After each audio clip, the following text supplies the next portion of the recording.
Hi, welcome back to Detective and Mystery Fiction.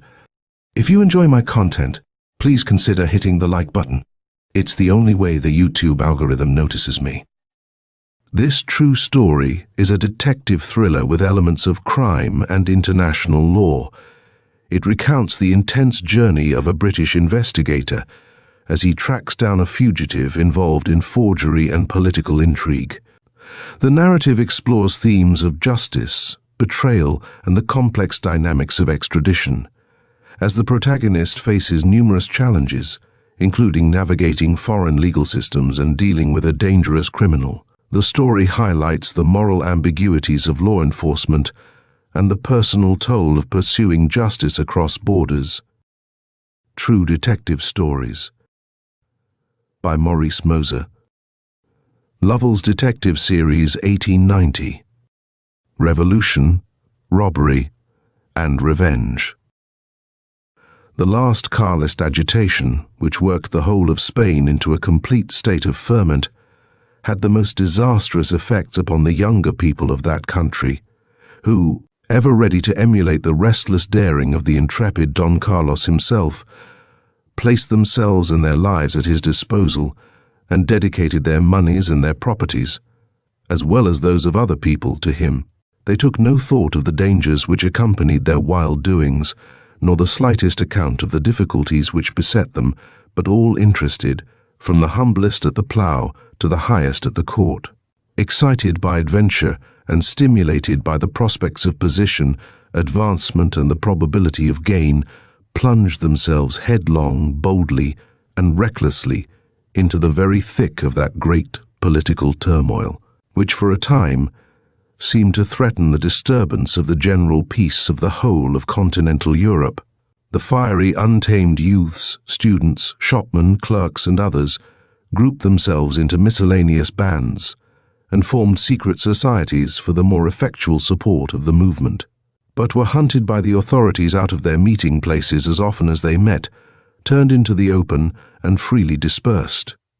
However, perfectly undaunted, again and again they managed to re-establish themselves, pass resolutions, vote men and munitions, and seek further supplies of the things needful, with a pertinacity bordering almost upon fanaticism, and when at last utterly defeated, and driven by sheer force out of the kingdom whose power they were endeavoring to thwart and overturn, they obtained refuge in France, Belgium, Holland, England, and numerous other countries, and there reformed themselves into compact bodies, and still agitated and harassed the Spanish government from these distances by sending whatever help they could, in whatever shape they were able, to the dusky, garlic-eating friends they had left behind, with the hopes of being able to stimulate them also into rebellion against the powers that were. Some little further effect was thus produced, but the whole were eventually, effectively, and entirely suppressed.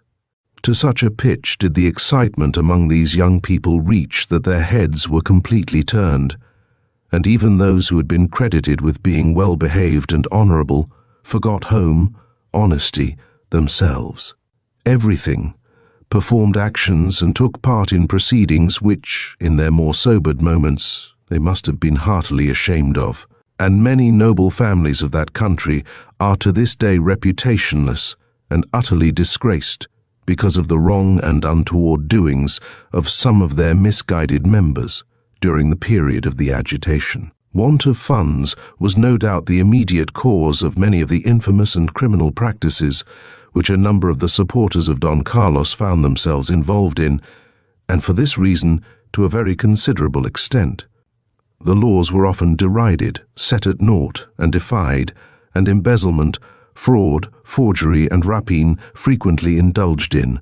One would hardly feel disposed to suggest, even with the greatest stretch of the imagination, the district being so well known by almost everybody, that the parish of Sweet, Silent, Sylvan Sydenham would be likely to contain anything of so disturbing and startling a character as the headquarters of the English branch of the Carlist Association, but, nevertheless, such was the fact, and the peaceful inhabitants of that pretty district will perhaps hardly appreciate or feel grateful to me for reminding them that during that period, regularly for months, Some of the most important meetings in connection with the Carlist rising ever convened were held in a cottage not many hundred yards from the Crystal Palace. There men gathered and plotted plots, the nature of which, if explained and related, would almost turn grey the very hairs of the very residents alluded to. Little did these latter highly respectable gentlemen, who, with their equally highly respectable families, occupied the pleasant quiet houses in the neighbourhood, imagine that right under their very noses, whilst they were perhaps calmly sleeping their sleep, dreaming of stocks and shares and other similar innocencies, in a district apparently absolutely above suspicion, they were being hatched in their midst. In an entirely unsuspected quarter, some of the most diabolical and bloodthirsty conspiracies that were ever contemplated or concocted for the purpose of the destruction of human life. This little knot of conspirators, some 15 in number, hardly thought, in the apparent security of their suburban retreat, that they were known and being actively watched, and they evidently did not realize that every movement of every member was noted by detectives, who in the early stages of their assembling had been made familiar with their proceedings. The chief figure of the fire-eating fugitives was an exceedingly handsome young Spaniard named Don Justos González Morelia. A descendant of one of the oldest and best families of Madrid, he had a well-set-up and lithe physique, beautiful eyes, a rich tawny complexion with fine hair, and a beard and moustache which completed about as picturesque a personage as one could wish to see. He had plenty of go, and was altogether a fascinating man. To the just horror of his family, he espoused the Carlist cause, and threw in his lot with the agitators, carrying his enthusiasm to the extent of forging a certain signature and obtaining bonds from the Bank of Spain to a very considerable amount. Then, finding the Madrid police upon his track, he promptly left the country, making his way to England, where he busied himself in getting together a number of the Carlists who were compelled, in order to preserve their own skins, almost immediately to follow him, hence his appearance at the head of the branch alluded to. He managed, with his tact and manner, to get introduced to some of the best people in London, and the name of Don Justos González Morelia figured on many cards of invitation sent out by society, particularly the female portion of it, to whom he was dangerously attractive during the time he honored this city with his presence. He was a sad dog, however, having broken or damaged almost every feminine heart he had come in contact with, his gallantries being innumerable. In fact, but for his weakness in this respect, Morelia might still have been in the enjoyment of everything that love, gaiety, aplomb, and beauty in this country could have secured for him. It was not to be, however, and the rabid Carlist and accomplished lady killer found himself at last, greatly to his disgust and disappointment, overreached and arrested. Morelia had greatly admired a young French lady, a remarkably pretty and accomplished girl, a governess in the family of some friends he had made early on his arrival in England, and he soon found an opportunity of being introduced to her, which introduction took place at a concert at St. James's Hall. A friendship sprang up between them, which soon ripened into an intimate relationship. Morelia at first wanted, or in all probability pretended to want, to marry the girl, but her guardians, she was an orphan, strongly objected, as they could not learn Morelia's antecedents, he being prevented, for obvious good reasons, from saying whom he really was. They then agreed to elope, and Paris was reached by the pair, who remained for some considerable time there together, finally returning to London. Morelia soon grew tired of his companion, quarrels ensued, and eventually, as they had both considered and protested that their affection was entirely above the necessity of such a commonplace proceeding as a wedding ceremony, the girl was abandoned and entirely deserted, Morelia managing to keep himself out of her reach by frequently moving about and changing his names and addresses, hoping by these means to tire her out and put an end to her importunities for assistance and protection. The young lady, by name Felice Cartine, thus basely discarded by her lover, and having, through her own rash and thoughtless conduct, entirely forfeited the respect, sympathy, and confidence of the family in whose service she had been so long engaged, turned with her child where only she could, where hundreds and thousands of others of her poor frail sisters before her had turned into the streets, utterly forsaken, friendless, deserted and forgotten. One knows only too well, by the hordes of hideously painted mortal wrecks that daily and nightly promenade our thoroughfares, what the term means, and what a terrible significance it possesses for the future of those poor cast-off members of society who, until they commit follies, the rashness of which no one would have credited them as capable of, and are unfortunate or perhaps indiscreet enough to be discovered, might continue to enjoy their share of the world's good things, and exist, amid prosperity and plenty, aye, even loved and respected.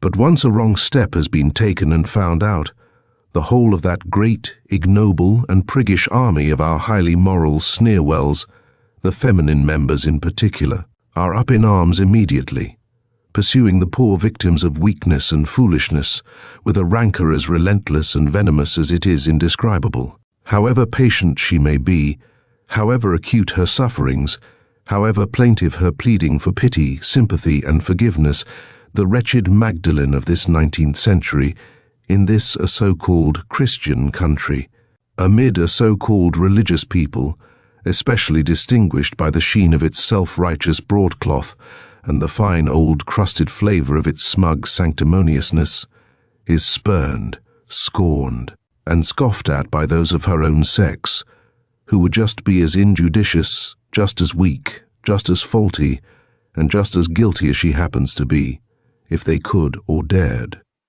It was a very short and rapid journey from a trusted post in a respectable family to the place where I first met Felice, a flashy house with some flashy, disreputable people in a flashy portion of Maida Vale, whence I had been dispatched to look for, and where I had succeeded in finding and arresting a woman who had stolen some elderly inebriated fool's watch and chain and money.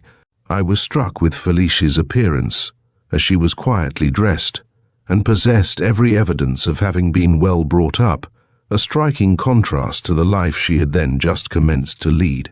When she learned that a detective was in the house, she expressed herself anxious to see me to ask if I could assist her in discovering the whereabouts of Maria, whom she spoke of in a very bitter, revengeful spirit, declaring that on account of his treachery she would search high and low for the purpose of punishing him in some way or other.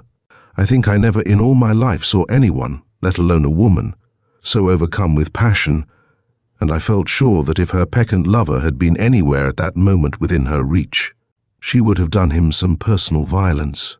Thoroughly roused and infuriated, she, with all the fire of her nature, hissed, "I will see him properly rewarded yet."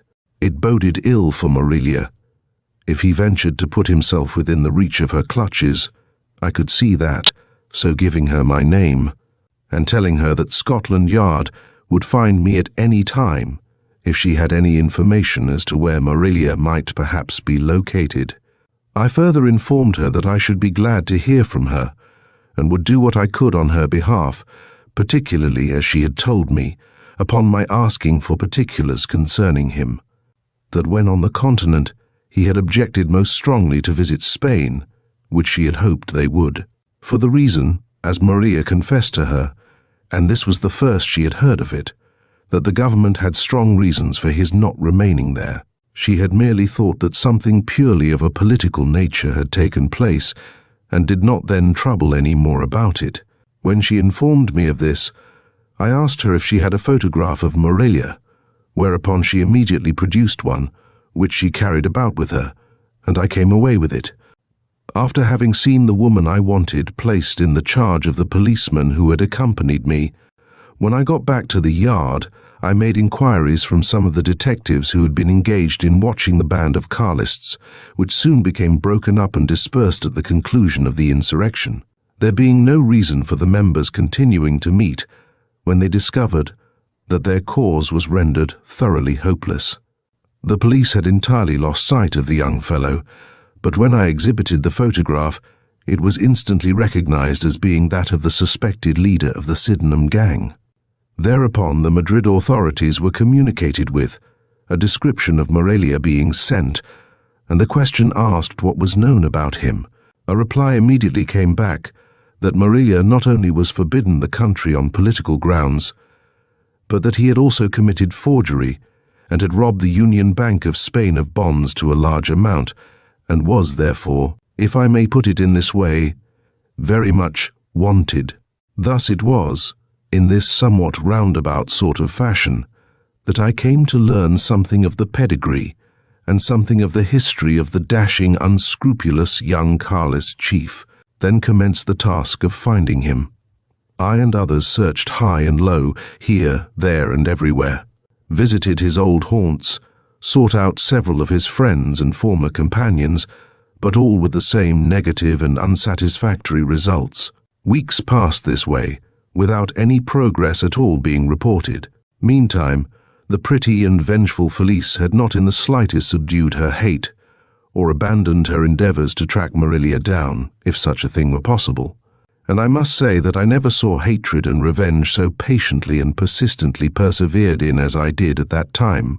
In fact, she seemed rather to increase in her determination than otherwise, and at last was rewarded for her perseverance, for, having one day paid a third or a fourth visit to one of Morelia's friends with a view of obtaining some news of him, she was told by this gentleman that he had seen Morelia only the day previous, and had agreed with him to make up a jovial party, all Spaniards, and visit the Inventions exhibition. I therefore became the recipient of a telegram: "Look out for a number of Spaniards going to exhibition. Carteen." By this time I had become so familiar with Morelia's appearance from the descriptions so repeatedly given and the careful and frequent studies of the photograph that I felt convinced I could, with comparative ease, have picked him out among even the largest crowd. To assist me in my identification, I learned that Morelia had fought, so it was reported, no less than 8 duels, chiefly in connection with endeavors to appease the honor of several gentlemen whose domestic affairs had been considerably deranged by our fire-eating friend's indiscreet amours and other peccadilloes of an equally interesting and elevating character, wherein the deterring influence of the sword rather than the horsewhip is sought, and bore several scars as a result, thus rendering his recognition, as I concluded, a comparatively easy task. Accompanied by Sergeant Bartels, who was a sagacious, reliable, more of action than words sort of young man, I visited the exhibition, and together we made a very diligent, though unsuccessful, search through the grounds and various buildings. I therefore, as a final resource, determined to plant myself in such a position in the underground passage, which I dare say my readers will very well remember, that I could command a full and unbroken view of the 2 exits. After waiting a considerable time, feeling very hot, very uncomfortable, and, as Bartels feelingly remarked, very thirsty, for with the immense traffic and want of ventilation, I can only describe the effects of remaining in the passage as being something equivalent to laying in a recently discharged cannon. A group consisting of 4 apparently very gay and frivolous foreigners came up. I soon detected from their conversation that they were Spaniards, and, among them, I fancied that I recognized Morelia, but still I was not sufficiently positive, in spite of my previous inclination to believe that I was fully capable of picking him out wherever he might be, to warrant my arresting him. And as the consequences of getting hold of the wrong man are sometimes very severe, I did not feel disposed to spoil matters by being in too great a hurry. I therefore determined to follow the 4, and making a sign to Bartels to come after me, we all passed out into the open thoroughfare. This would be about 10 o'clock. I had been engaged in the work from about 2, spending the whole of the afternoon and evening in looking out for them, and they made their way, walking the whole distance, to Piccadilly. Calling at several cafes for refreshment en route, they dallied about, in and out among the crowd of characters which usually occupy the pavements from Old Bond Street to the Circus, for some considerable time, getting into conversation with first one and then another set of females, until Big Ben struck 12. They then, still walking, proceeded towards Charing Cross, both Bartels and myself thoroughly fagged out and ravenously hungry. Here they had a long and, judging from their continued laughter, an amusing gossip. They then all shook hands, saluted each other with a good night, raised their hats, and, separated, our suspect going a short distance down Parliament Street, when he hired a hansom and drove to Stoke Newington. There he got out, paid the driver, and let himself, with a latchkey, into a house some 20 yards further on. It was then about 1:15. I had promised Felice that I would, if it was in my power to do so, let her be present at Maurice's arrest. It was, she assured me, her one great wish, a gratification she could hardly too highly appreciate, besides esteeming it a particular personal favour. I must candidly confess that after all I was not too sure of my find, and knowing nothing personally of the individual I required. I was only too pleased to have this additional means of identification should it be found necessary, so I therefore dispatched Bartels in a cab for the injured lady. He was lucky enough to find her indoors, and at 4:30 in the morning, in almost open daylight, we all three stood outside the house deliberating upon what was the best course to pursue under the circumstances. I planted Bartels behind a low wall in a garden at the back of the house, and requesting Felice to take her station a few yards higher up the street, I knocked loudly 3 or 4 times at the front door. After a while, a scared elderly lady, in all the regalia of nocturnal habiliments, popped her white-capped head out of an upper window and, in a piping, trembling voice, asked who was there and what was wanted. I promptly informed her that we were police officers and demanded admission. A considerable time elapsed before the old lady put in an appearance. She was evidently a very slow dresser, but at last she came down and unfastened the door, looking more frightened than ever and almost breathless with excitement. I asked her if she had a Spanish gentleman in the house, and she at once replied, "Oh yes, a Mr. Burgos."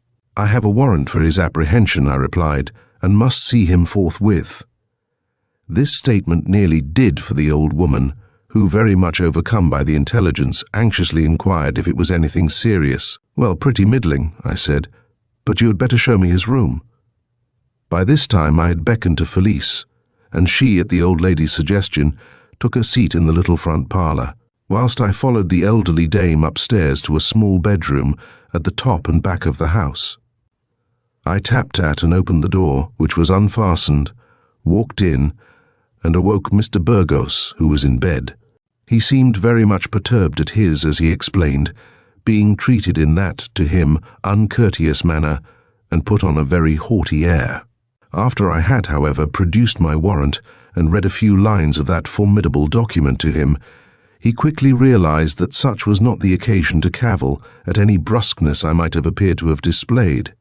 And just at that particular moment, the old lady suddenly collapsed into a faint, upon which I opened the window and whistled for Bartels to come up, Felice letting him in. Then, after we had fixed the old woman up again, I told Maurice, for of course it was he, to dress himself and accompany us at once to King Street. He didn't seem to relish the idea at all, pretended to be astonished, denied any knowledge of the crime he was charged with, and said that we should be punished for our infamous, brutal conduct, and a whole lot more to the same effect, when Bartels, whom I noticed was beginning to fume at the delay, ever practical, promptly put in with, "Look here, young fellow, we've just had about enough of that. We've had nearly 16 hours without a break or a crust in trying to get hold of you, and we can very well afford to excuse your eloquence for some other hearing and a more appreciative audience." Finishing his toilet in silence, Don Justos González Morelia was carefully piloted down the stairs. When we got into the passage, I requested our capture to follow us into the little parlour where Felice was sitting, and the scene that then took place beggars all my poor powers of description. In a moment, Maria guessed who had been the cause of his arrest, and poured out on Felice's head a perfect volley of execrations. Felice, with a fierce light. I have often seen jealous, wronged women in real life. I have as frequently seen them upon the stage, But never shall I forget the hating, triumphant smile that woman assumed in her eyes, said not a single word. And when we at last took our departure, we could see her, as we were leaving the room, still following every movement of Morelia's with a strange, mocking look, until at last he succumbed to her gaze, withdrew as rapidly as he could, and became thoroughly dumbfounded and crestfallen. We apologized to the old lady for troubling her so unceremoniously, and brought our man away.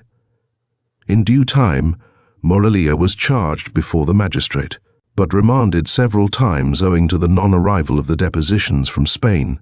And here I may take the opportunity to mention the extreme hardships which extradition prisoners are called upon to undergo, with the sincere hope that the publicity I am giving to them may be the means of procuring their amelioration.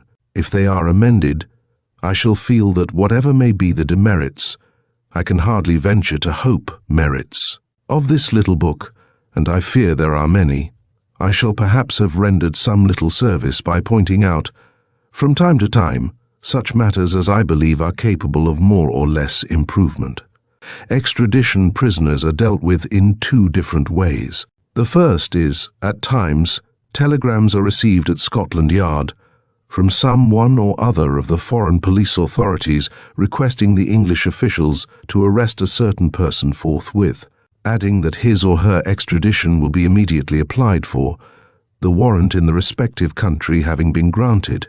Provided with this telegram, the police officer in charge of the case applies, when French prisoners are concerned, to M. Taillefer, advocate to the French embassy, and in the case of Germans to the Consul General of the German Empire, etc., etc., who in turn apply to the Chief Magistrate at Bow Street Police Court.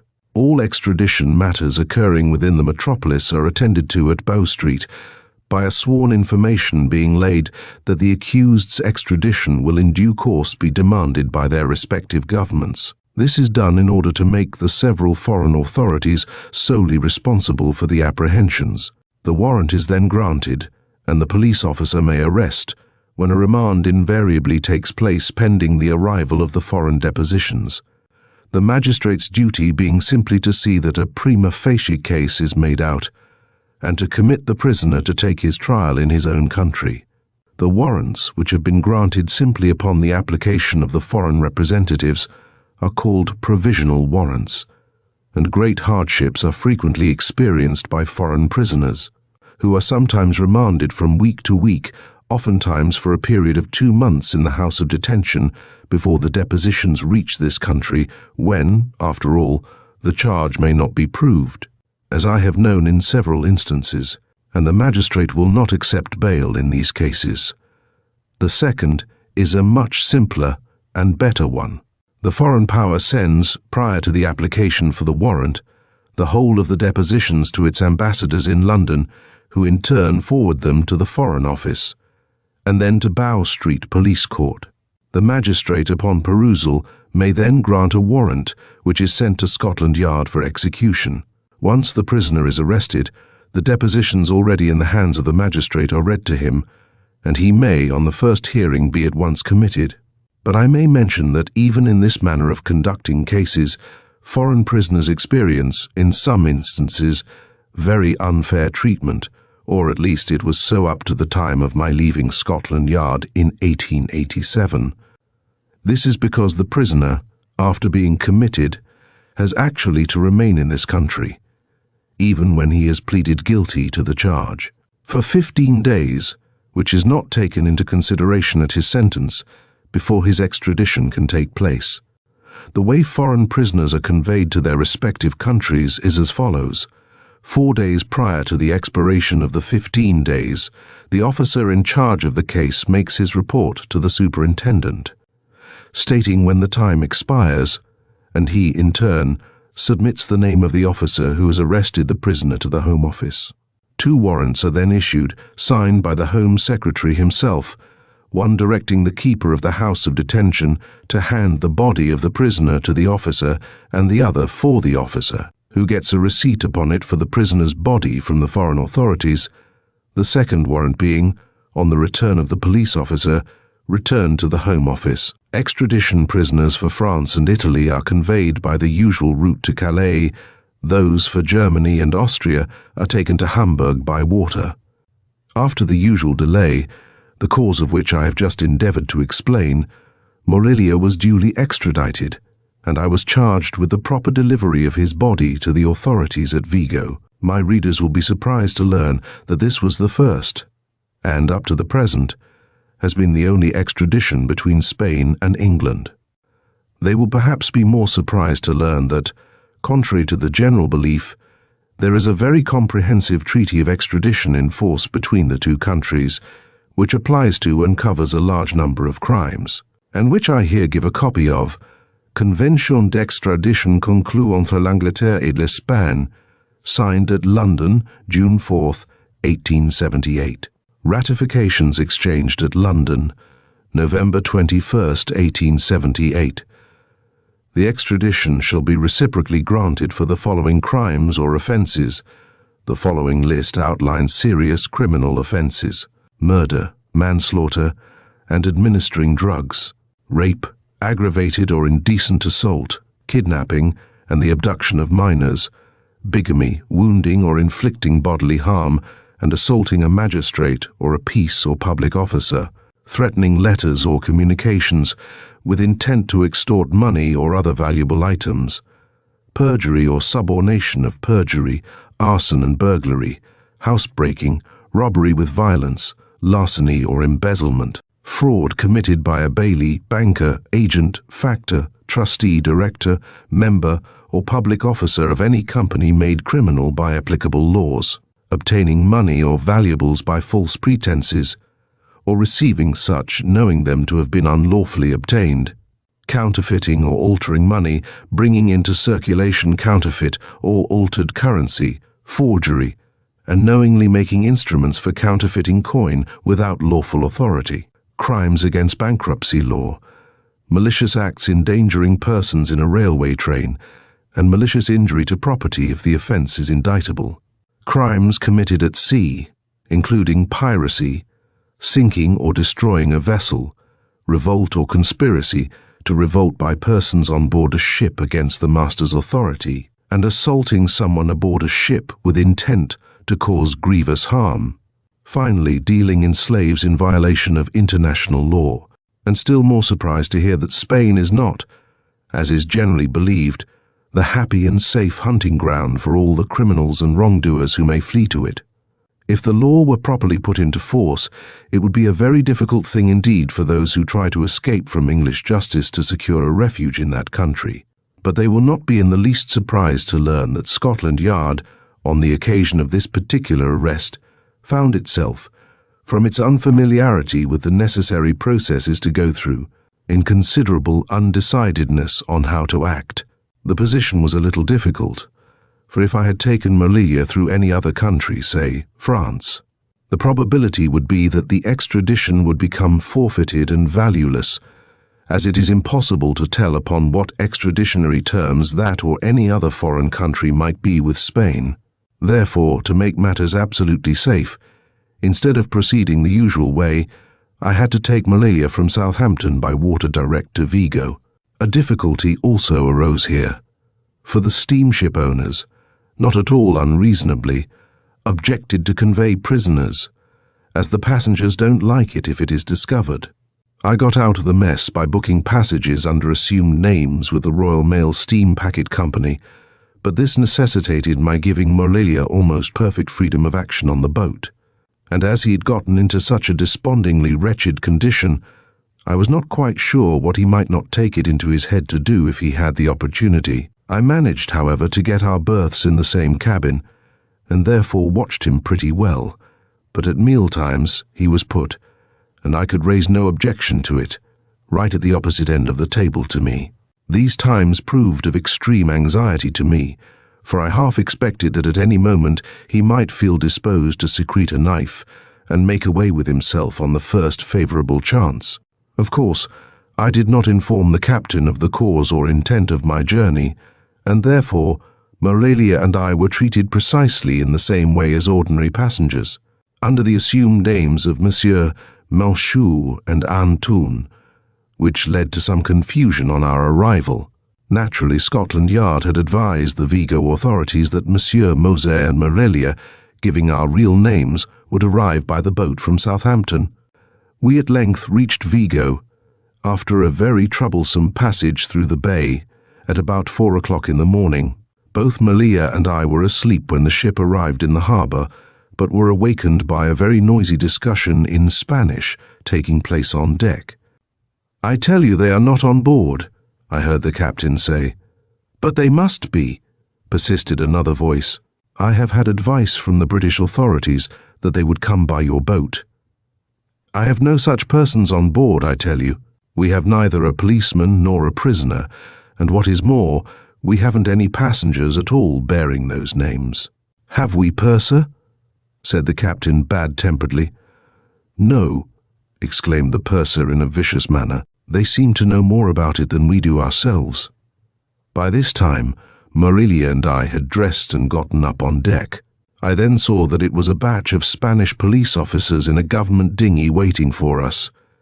They soon explained that we were the two individuals they were instructed to meet. We got into the boat and went ashore amid some farewells, anything but complimentary, from Mr. Captain, who appeared to be decidedly sold and seemed very angry when he discovered who we really were. I handed the body of my prisoner, together with property consisting of about £10,000 in bonds, the remaining balance of some £12,000 worth he had obtained by forgery, and which I discovered among his belongings at Stoke Newington, over to the authorities. Morelia was then unceremoniously pushed into a wretched cell in the dirty, cramped, windowless, desolate-looking building which served as the prison in the place. After obtaining the requisite official receipt, I made my way at once back to the jetty, where within 6 hours I was taken by another boat to Southampton. I was rather inclined to feel a little sorry for Morelia, having to undergo what could be a very long term of imprisonment at the prime of his life. I never heard exactly what his sentence was, although I gathered that it would be a severe one.